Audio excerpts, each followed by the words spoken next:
एक राशन वाला मुझे अपनी दुकान का राशन 100 रुपए में देता, जबकि राशन कम से कम 500 रुपए का होता। मैंने ध्यान दिया कि वो इतना सस्ता राशन सिर्फ मुझे देता था। जब मैंने उससे इसकी वजह पूछी तो उसने मुझे रात में अपने घर बुलाया। रात को जब मैं गई तो वो मुझे स्टोर रूम में ले गया और वहाँ उसने मुझे, मेरी बेटी बीमार थी, मेरे पास उसका इलाज कराने के लिए पैसे नहीं थे। मैंने बड़ी मुश्किल के बाद किसी से 1,500 रुपये उधार लिए थे। पैसे लेकर मैं घर आ गई। मैंने पहले सोचा कि बच्ची को डॉक्टर के पास ले जाऊंगी, लेकिन फिर लगा कि खाली पेट दवाई असर नहीं करती है, तो फिर खाली पेट दवाई खिलाने का कोई फ़ायदा नहीं होगा। और मेरे पास वही 1,500 रुपये थे, जिससे मुझे अपने बच्चों को खाना भी खिलाना था और बेटी की दवा का इंतज़ाम भी करना था। पहले बच्चों के खाने का सोचकर मैं बाजार राशन वाले के पास गई। वहाँ जाकर मैंने जब राशन खरीदा तो वही 1,500 रुपये मेरे पास थे। मैंने डरते डरते उन पैसों में से 500 का नोट उस दुकान वाले को दिया। मैं मन में डर भी रही थी कि ना जाने कितना महंगा राशन होगा, लेकिन उस राशन वाले ने मुझे 400 रुपये वापस कर दिए। जब घर आकर मैंने पैसे गिने तो मुझे लगा कि शायद उससे गलती हो गई है, क्योंकि उसके पास वहाँ बहुत भीड़ थी। मेरे दिल ने कहा कि वह भी कोई बहुत बड़ी दुकान वाला तो था नहीं, वह भी गरीब आदमी ही है, तो वापस जाकर उसे पैसे दे दूं। लेकिन दिमाग ने कहा कि शायद ये भगवान की तरफ से मदद है, पहले जाकर बच्ची की दवा ले आती हूँ। मैं खुशी खुशी अपनी बच्ची को डॉक्टर के पास लेकर गई और दवाई लेकर आई। बच्चों को खाना खिलाकर सुलाने के बाद मैं उस राशन वाले के बारे में सोचने लगी। न जाने बाद में उसे अपनी गलती का एहसास हुआ होगा तो वह कितना पछताया होगा। मेरे पास कुछ पैसे बच गए थे। मैंने मन में सोच लिया कि सुबह होते ही मैं उसे बाकी के पैसे दे दूंगी, और अगर कम पड़े तो उसे बता दूंगी कि मैं बाद में तुम्हारे पैसे वापस कर सकती हूँ। यकीनन वह मान जाएगा। लेकिन मुझे क्या मालूम था कि उस राशन वाले की गलती नहीं थी, बल्कि शायद मेरी गलती थी। मेरा रिश्ता एक गरीब घर से था। मेरे पापा शराबी थे और जुआ भी खेलते थे। मेरी माँ लोगों के घरों में काम करती थी। मेरे पापा मेरी बड़ी बहन को जुए में हार गए थे, जिससे हम दोनों बहनें एक दूसरे से जुदा हो गईं। मैंने बड़ी कोशिश की कि मैं अपने पापा की बुरी नज़र से बच सकूं, लेकिन आखिर होनी को कौन टाल सकता है। जब मैं 13 साल की हुई तो मुझे भी मेरे पापा जुए में हार गए, और फिर मैं भी शादी करके अपने पापा जैसे ही एक शख्स के घर में आ गई थी। मैं भी अपनी माँ की तरह लोगों के घरों में काम करती थी और अपनी कमाई अपने जुआरी पति के हाथों से बचाने के लिए तरह तरह की कोशिशें करती थी। कभी कपड़ों की पोटली में छुपाती तो कभी राशन के डिब्बों में, लेकिन वह फिर भी मेरी कमाई मुझसे छीन कर ले जाता। मेरे 4 बच्चे थे और मेरा पूरा ध्यान सिर्फ अपने बच्चों की परवरिश पर ही रहता था। इसी तरह समय गुजरता रहा और मेरी ज़िंदगी यूं ही चलती रही। कभी हफ्तों बाद मेरे पति को मेरे घर की याद आती तो वह घर आ जाता और जो भी कीमती सामान उसे नज़र आता उसे उठाकर बेच देता। अगर उसे कुछ भी नहीं मिलता तो वह मेरे साथ मारपीट करने लगता, और अगर मेरे बच्चे मुझे बचाने की कोशिश करते तो वह बच्चों को भी मारने लगता। मुझे बस इस बात का सुकून था कि मैं जिस घर में रहती थी वह मेरा अपना था। वह चाह कर भी ये घर बेच नहीं सकता था, क्योंकि मेरे ससुर जी अपने बेटे की हरकतों को देखते हुए मेरी शादी के बाद ये घर मेरे नाम पर कर दिए थे। उन्होंने अपने जीते जी ये काम बहुत ही अच्छा किया। कम से कम मेरे बच्चों के सर पर एक छत तो थी, जो उनका बाप चाह कर भी छीन नहीं सकता था। मेरे आसपास के घरों में जो औरतें थीं वह भी मेरे ही जैसी थीं, मेहनत करती और अपने बच्चों का पेट पालती थीं। आज अपनी बच्ची की बीमारी की वजह से मैंने एक ईमानदार इंसान का हक मार लिया था, और ये चीज़ मुझे चैन नहीं लेने दे रही थी। कुछ दिन बाद जब मेरी बेटी की तबीयत कुछ बेहतर हुई और मुझे तनख्वाह मिल गई, तो मैंने सोचा कि मुझे उस राशन वाले का उधार चुकता कर देना चाहिए। मुझे कुछ राशन चाहिए भी था, इसलिए मैं दोबारा बाजार गई। उस राशन वाले ने मुझे देखकर भी अनदेखा कर दिया और बाकी ग्राहकों को सामान देने लगा। मुझे उसके रवैये पर बहुत हैरत हुई, कि शायद वह इसलिए मुझे देखकर अनदेखा कर रहा है कि सबसे निपट कर वह मुझसे बात करेगा। खैर, मुझे तो उसके पिछले पैसे भी देने थे, लेकिन मैं पैसे देने की वजह से ही इस राशन वाले के पास आई थी, इसलिए मैं चुपचाप खड़ी रही। सबसे निपट कर वह मेरी तरफ देखकर बोला, क्या चाहिए? मैंने उसे बताया कि आपने पिछली बार मुझे ज़्यादा पैसे वापस कर दिए थे, लेकिन उसने मेरी बात अनसुनी कर दी और पूछने लगा कि अभी आपको क्या चाहिए। मैंने काफ़ी सारी चीज़ें उसे बता दी और वह सामान तौलने लगा। उसके बाद मैंने उससे पूछा कि कितने पैसे हुए। वह मेरे चेहरे की तरफ देखने लग गया और जो उसने मुझसे कहा उसे सुनकर मुझे झटका लगा। उसने मुझसे सिर्फ 100 रुपये मांगे थे।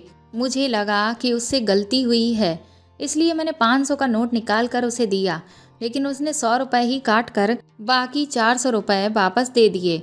जब मैंने उससे कहा कि राशन तो बहुत महंगा है, तो उसने मेरी बात काट कर दूसरे ग्राहक की तरफ लग गया। मैं हैरान होकर घर वापस आ गई और फिर ये रोज का हो गया। मैं जब भी उस राशन वाले की दुकान पर जाती तो मैं जितने रुपए का भी राशन लेती, वह मुझसे सिर्फ 100 रुपये ही लेता। कभी कभार तो मेरा राशन 200 से 300 रुपये तक का भी होता था, लेकिन वह मुझसे 100 रुपये से ज़्यादा नहीं लेता और हमेशा इंतज़ार करता कि सारे ग्राहक हट जाएं या पहले वह मुझे राशन दे, ताकि किसी को ये मालूम ना हो कि इतने सारे सामान के वह मुझसे सिर्फ 100 रुपये ही ले रहा है। शुरू में तो मुझे ये बात बहुत अजीब लगती थी, लेकिन जब राशन के पैसों की बचत से मेरे घर की बहुत सी ज़रूरतें पूरी होनी शुरू हो गईं, तो मैंने भी हमेशा घर का सारा सामान उसी की दुकान पर लेना शुरू कर दिया था। कम से कम 4 महीने हो चुके थे। मैं जब भी राशन लेने जाती तो वह मुझसे 100 रुपये ही लेता था और सारा अच्छा सामान ही निकाल कर देता था। मैंने अपने आसपास मौजूद किसी को भी इस बारे में नहीं बताया था, क्योंकि वह किसी को भी ये राशन कम पैसों में नहीं देता था। मैं चाहती तो थी कि मैं उसके पास बार बार ना जाऊं, लेकिन उसके पास जाने से मेरे जो पैसे बच रहे थे उससे मेरी बहुत सी ज़रूरतें पूरी होना शुरू हो गई थीं और मैंने अपने बच्चों को सरकारी स्कूल में पढ़ने के लिए भी डाल दिया था।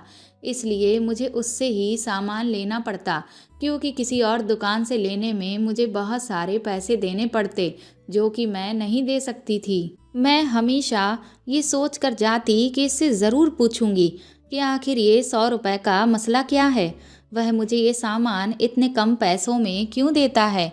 लेकिन उसके लिए ज़रूरी था कि उसकी दुकान पर कोई ग्राहक ना हो, लेकिन जब भी मैं जाती तो वहाँ पर कोई ना कोई ग्राहक होता। कभी मेरे सामान खरीदने के दौरान आ जाते, तो कभी पहले से मौजूद होते थे। मुझे उससे बात करने का मौका ही नहीं मिलता था। इस मामले में उसका कोई गलत मकसद होता तो मैं औरत थी, मुझे अंदाज़ा हो जाता उसकी नीयत का, लेकिन उसका ऐसा कोई इरादा मुझे लगता तो नहीं था। सवाल ये था कि अगर वह मेरी गरीबी की वजह से तरस खाकर मेरी मदद करना चाहता है, तो ऐसे तो बहुत लोग थे जिनको मदद की ज़रूरत थी। कुछ लोग तो ऐसे भी थे जो 2-3 दिन तक भूखे रहते थे, तो उन लोगों की मदद क्यों नहीं करता, मेरी मदद क्यों करता है? ये बात मुझे सोचने पर मजबूर करती थी और मेरे हर सवाल का जवाब सिर्फ राशन वाले के पास ही था, लेकिन उससे बात करने का मौका नहीं मिल पा रहा था। एक दिन जिस घर में मैं काम करती थी वहाँ पर कोई बहुत बड़ी दावत थी, तो मालकिन ने मुझे कहा कि मैं बाजार से सारा खाना बनाने का सामान लेकर आऊँ और धनी राम की मदद करूँ। मेरे कदम खुद ब खुद उसकी दुकान की तरफ बढ़ने लगे। मैंने सोच लिया कि आज तो मैं अच्छा खासा राशन लूँगी। आज तो कम से कम 3 से 4 हज़ार रुपये का राशन होगा। आज वह राशन वाला क्या करेगा? मैंने सारा राशन तुलवाया तो मुझे उसके चेहरे पर हैरत नज़र आई, लेकिन उसने फिर खामोशी से सारा सामान तोलना शुरू कर दिया और जब पैसों की बारी आई तो मैंने उसके हाथ में 5,000 रुपये दे दिए जो मुझे मालकिन ने दिए थे। लेकिन हमेशा की तरह जब उसने उन 5,000 में से सिर्फ 100 रुपये काट कर बाकी की रकम मुझे वापस करने लगा, तो मैंने उससे कहा कि मैं ये सारा सामान अपनी मालकिन के लिए लेकर जा रही हूँ। उसके हैरान चेहरे पर मुस्कुराहट आ गई और उसने सारा सामान मुझे 4,000 रुपये में पैसे काट कर बाकी के पैसे वापस कर दिए। तो मुझे यकीन हो गया कि वह सिर्फ मुझे ही राशन कम पैसों में देता है। उसकी दुकान पर उस समय भी कुछ ग्राहक मौजूद थे, इसलिए मैं आराम से सवाल न कर सकी।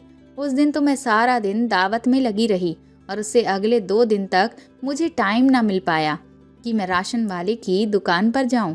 कुछ दिनों के बाद जब मैं उसकी दुकान पर गई तो उसके साथ एक लड़का भी मौजूद था और वह वहां पर काम कर रहा था। हमेशा की तरह उसने मुझे 100 रुपए में राशन दिया, लेकिन उस लड़के की वजह से मैं कोई सवाल ना कर सकी। कुछ दिनों बाद मैं दोबारा दुकान पर गई तो वही लड़का था, वह खुद नहीं था। मैं कम पैसों में राशन लेने की आदी हो चुकी थी। मुझे हैरत हुई जब उस लड़के ने भी मुझे सारा सामान सिर्फ 100 रुपए में ही दे दिया।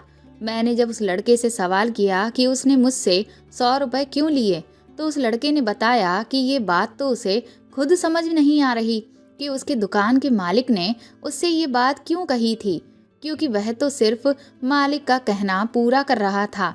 दुकान के मालिक ने उसे कहा था कि मैं जब भी यहाँ आया करूँ, किसी भी समय कोई भी चीज़ लूँ तो 100 रुपए ही लेना। मैंने आज भी जो सामान लिया उसकी कीमत कम से कम 300 रुपए जितनी थी, लेकिन उसने मुझसे 100 रुपए ही लिए। मैंने उससे पूछा कि तुम्हारा मालिक कब आएगा, तो इस पर उसने कोई जवाब नहीं दिया।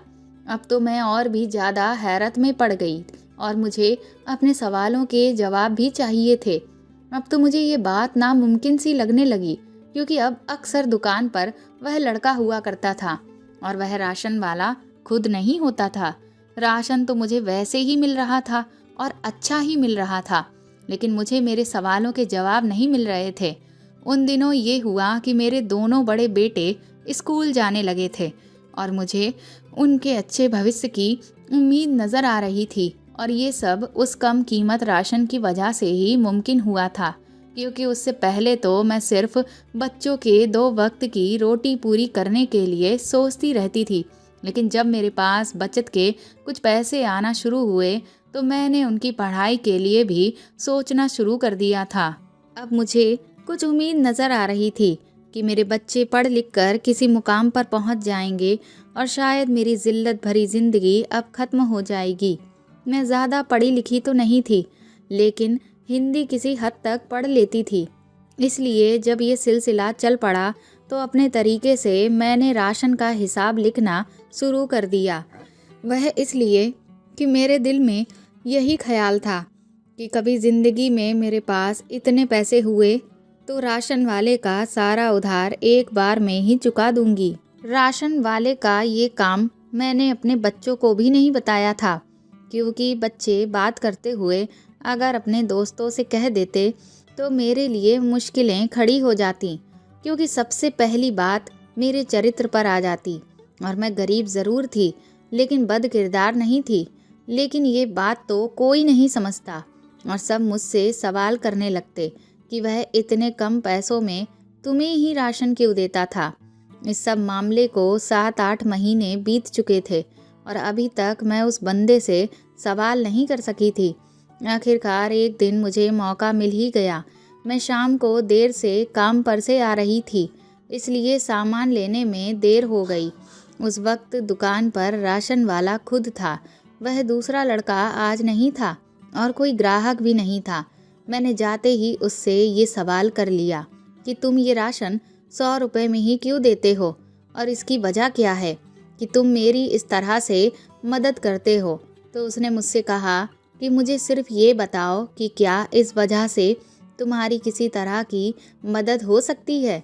तो मैंने उसे बताया कि मैंने अपने दोनों बच्चों का स्कूल में एडमिशन करा दिया है और घर की बहुत सी छोटी मोटी चीज़ें मैंने ले ली हैं जो पति की नज़र से बचा कर रखी हैं। उसने कहा कि मैं यही चाहता था कि तुम्हारी मदद हो जाए। आज तक मैंने तुम्हारी तरफ गलत नज़र से नहीं देखा और ये बात तुम भी जानती हो। मेरा मकसद सिर्फ तुम्हारी मदद करना था, लेकिन मेरा सवाल तो वही का वही था कि अगर वह मदद करना चाहता था तो यहाँ पर बहुत से लोग हैं जिनको मदद की ज़रूरत है, क्योंकि जिस जगह पर उसकी दुकान है उसके आसपास हम गरीब लोग ही रहते थे। वहाँ तो सभी गरीब थे, तो वह मेरी ही मदद क्यों करता। जब मैंने ये सवाल उससे किया तो वह घबरा गया और कहने लगा कि आपके सवाल का जवाब तो मेरे पास है, लेकिन मैं देना नहीं चाहता। मैंने जब उससे ज़िद की वह मेरे सवाल का जवाब दे, नहीं तो मैं उससे राशन नहीं खरीदूंगी। तो वह और ज़्यादा परेशान हो गया। उसने मुझसे वादा लिया कि वह मुझे मेरे हर सवाल का जवाब देगा, लेकिन राशन हमेशा उसी की दुकान से लूँगी। मैंने उससे वादा कर लिया। तो उसने कहा कि कल रात मैं उसके घर आ जाऊँ। मुझे मेरे हर सवाल का जवाब वह वहीं देगा, लेकिन मैं उसके घर नहीं जाना चाहती थी। उसने जल्दी जल्दी मुझे अपने घर का पता बताया। मैं उसके घर आने से इनकार करने ही वाली थी कि मुझे सारे सवालों के जवाब तुम अभी इधर ही दे दो, लेकिन उसी वक्त दुकान पर एक और आदमी आ गया और मुझे खामोश होना पड़ा। मैंने उस समय वह सारा सामान उठाया और घर आ गई, लेकिन अब मेरी सारी रात इसी फिक्र में गुजरी कि आखिर उसने मुझे घर क्यों बुलाया है, और वह भी रात को। अगर मैं नहीं गई तो शायद सारी उम्र मुझे मेरे सवालों का जवाब नहीं मिल सकेगा, और अगर चली गई तो मेरे साथ वह ना जाने क्या कर दे, क्योंकि मर्द का क्या भरोसा। मेरी ज़िंदगी में आने वाले तो सारे मर्द ऐसे ही थे, सिर्फ ये राशन वाला ही कुछ ठीक लगता था। लेकिन इसने मुझे अकेले अपने घर क्यों बुलाया?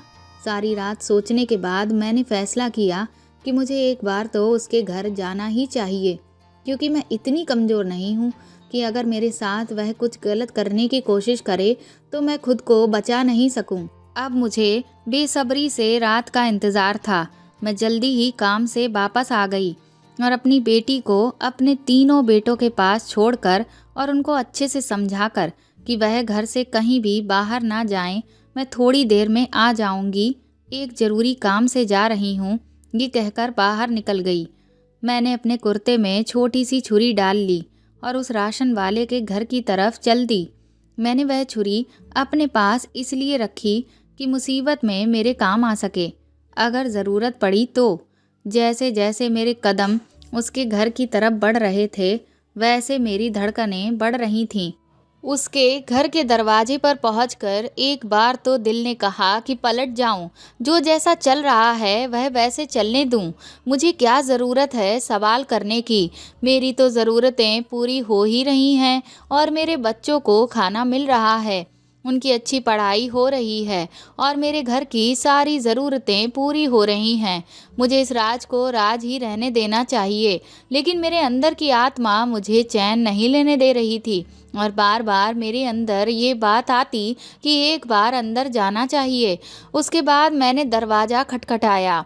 दरवाज़ा खटकाने के बाद मेरा दिल और तेज़ धड़कने लगा और मुझे यहाँ आने का फ़ैसला गलत लगने लगा। इससे पहले कि मैं वहाँ से पलट के जाती, दरवाज़ा खुल गया और मुझे दरवाजे पर राशन वाले की सूरत नज़र आई। मुझे दरवाजे पर खड़ा देख उसके चेहरे पर मुस्कुराहट नज़र आने लगी और उसने मुझे अंदर आने के लिए कहा। अब जब मैं यहाँ तक आ ही गई थी तो आगे भी मुझे हिम्मत करनी ही थी। मैंने डरते डरते घर के अंदर कदम रखा और बाजू के अंदर छुपी हुई छुरी पर अपनी पकड़ बना ली। जब मैंने अंदर कदम बढ़ाए, अंदर आते ही उसने तुरंत लाइट जला दी और रोशनी होते ही जिस चीज़ पर मेरी नज़र पड़ी तो मैं चौंक गई। मुझे यूँ लगा कि जैसे मेरे पैरों तले ज़मीन निकल गई हो। जब मेरे पिता ने मुझे मेरे पति के हाथों बेचा था, उसके बाद से मैंने अपने माता पिता से कोई संबंध नहीं रखा था। मुझे नहीं पता था कि मेरी बहन या माता पिता किस हाल में हैं, और मैंने तो अब यही समझ लिया था कि वह मेरे लिए मर चुके हैं और कभी भी भूल कर भी उनके बारे में नहीं सोचा था। कभी कभी माँ का ख्याल आता था, लेकिन शादी के 3 साल बाद ही मेरी माँ को भी मेरे पिताजी किसी जगह जुए में हार गए थे और उसके बाद उनका कुछ पता नहीं था। मैंने उन सबको मरा हुआ मान लिया। इसके बाद मैंने तो कभी सोचा भी नहीं था कि उनसे सामना होगा। स्टोर के बिस्तर पर मुझे अपने पिताजी लेटे नजर आए और मुझे उन्हें देखकर बहुत ज़्यादा नफरत का एहसास हुआ कि हम लोग जिस हाल में भी हैं सिर्फ उसी आदमी की वजह से ही हैं। लेकिन उनकी हालत इतनी ख़राब थी कि उनसे तो मैं नफ़रत भी नहीं कर पा रही थी। मेरे पीछे मौजूद राशन वाले ने मुझसे कहा कि आपने इनको पहचाना। मेरी तो ज़ुबान ही बंद हो चुकी थी कि मैं क्या जवाब देती। मेरी हालत देखकर उसने कहा कि ये आदमी आपके पिताजी हैं और सिर्फ आपके नहीं बल्कि मेरे भी। मैं आपका भाई हूँ। ये सुनकर मुझे तो आश्चर्य हुआ और बहुत बड़ा झटका लगा। ऐसा कैसे हो सकता है? ये आदमी मेरा भाई कैसे हो सकता है, क्योंकि हम तो सिर्फ 2 बहनें ही थीं। मुझे तो लगता था कि आज बिजली गिरने के बाद और इतने सारे झटके मैं सह भी नहीं पाऊंगी। मैं आगे बढ़ी और पिताजी की हालत देखी तो मेरी आंखों में आंसू आ गए।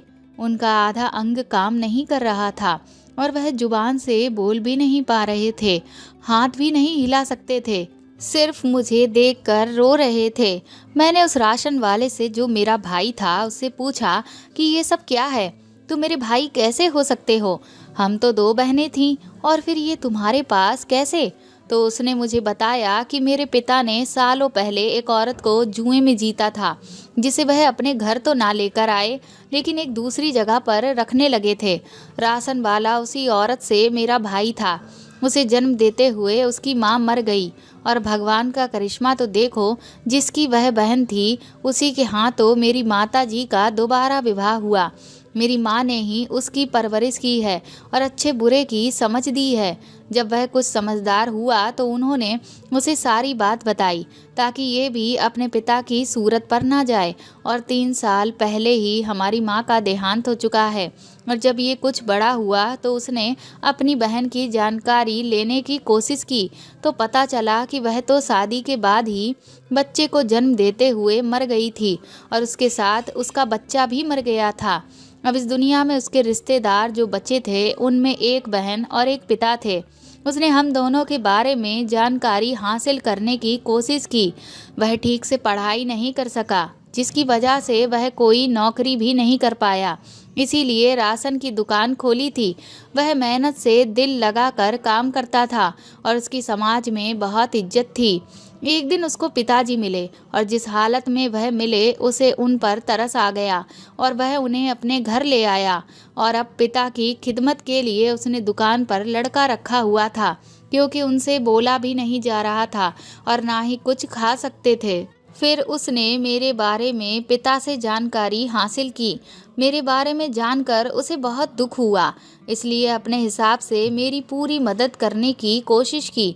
और वह 100 रुपये इसीलिए लेता था कि मेरी खुददारी को चोट ना पहुँचे। अगर वह मुझे फ्री में राशन देता तो शायद मैं अगले दिन उसकी दुकान पर ना जाती, क्योंकि शुरू में मैं सोचती कि वह गलती से मुझे ज़्यादा पैसे वापस कर रहा है। लेकिन जब उन पैसों से मेरे घर की ज़रूरत पूरी होना शुरू हुई तो मैं खुद ही उसकी दुकान की तरफ जाने लगी और जानबूझकर मेरे किसी सवाल का जवाब नहीं देता था। ये गरीब भाई की अपनी गरीब बहन के लिए मदद की कोशिश थी। ये सब सुनकर मेरी आंखों से आंसू छलक पड़े और मैंने भगवान का धन्यवाद अदा किया कि भगवान ने मुझे अगर पति और पिता की सूरत में अच्छे इंसान नहीं दिए तो भाई की सूरत में अच्छा इंसान दे दिया। अपने भाई को देखकर ही मैंने फैसला लिया कि मैं अपने बच्चों को सही रास्ते पर चलाऊंगी, पढ़ाई के साथ साथ उनकी परवरिश भी अच्छी करूंगी। इससे पहले मैंने उनके संस्कारों पर ज़्यादा ध्यान नहीं दिया था, पर अब दूंगी।